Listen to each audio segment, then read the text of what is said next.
Hello guys, Anwesha lifestyle ব্লগারে তোমাদের সবাইকে স্বাগত। তো গাইজ, তোমরা সবাই কেমন আছো? আশা করছি তোমরা সবাই খুব ভালো আছো। এখন আমি মামার ঘরে আছি। তো মামার ঘরে তোমাদেরকে ওইটা দেখাচ্ছি। জায়গাটা মানে রামনগর, মানে দীঘার পাশে, খুবই সুন্দর জায়গা। বালিশাইতে থাকেন। তো এই পুকুরটা খুব এত এত মাছ খেয়েছি আর ডাব খেয়েছি, মানে ডাবটা পড়ে যেত। তো আমি এখন দাঁত মেজে মেজে সকালবেলা উঠে চলে যাচ্ছি পেছনটা দেখবো যে পেছনটা আগের মতো আছে কি নেই।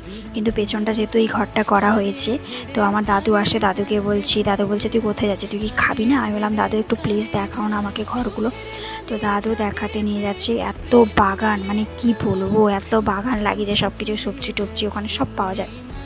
তো দেখো একটা নতুন ঘরও হয়েছে কালার দিয়ে, ওটা আমার মামার ঘর। তো এখনও দেখো ওই পাশে জিত্তাদা দাঁড়িয়ে আছে।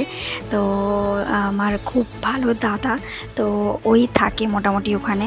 তো দেখে বলছিল যে না কত বড় হয়ে গেছে। তারপরে দেখো বাগান গাছগুলা, কলা পাতা, কলা গাছ, অনেক কিছু গাছ, অনেক কিছু আছে। ছোটোবেলাকার তো আগের মতো কিছুই নেই। এই যে আগের মতো আছে, অনেক কিছুই আছে। এই যে এই গাছগুলো, এই ফুলগুলো, মানে এরা এই সব রেখেছে। এই মন্দিরটা, এই তুলসী মন্দিরটা আমার খুব, মানে এই জায়গাটা আমার খুব ফেভারিট জায়গা। আর আমার অনেক কিছু স্মৃতি আছে। এটা আমি খুব খেলতাম ছোটোবেলায়, খুবই খেলতাম। ঠিক আছে, এটা হচ্ছে জিতাদার ঘরের পেছনে। জিতা এই যে সুপারি গাছ লাগিয়েছে, এখানে একটা জামকুলের গাছ ছিল যেটা আমরা বসে বসে খেতাম, কিন্তু কি আর করা যাবে। তো এই ফুলগুলো এখন লাগিয়েছে। তো আমার এখন মামার ঘরে খুব মজা হচ্ছে। আর এই পাতাগুলো তো খুবই ভালো, আর খুবই মজা করলাম আমি মামার ঘরে এসে। ওই ভিডিওগুলো তোমাদের সাথে শেয়ার করিনি। তো গাইজ, তোমাদের যদি ভিডিওটা ভালো লেগে থাকে তাহলে লাইক শেয়ার কমেন্ট করে দাও, অ্যান্ড সাবস্ক্রাইব করে দাও। Tata, bye bye.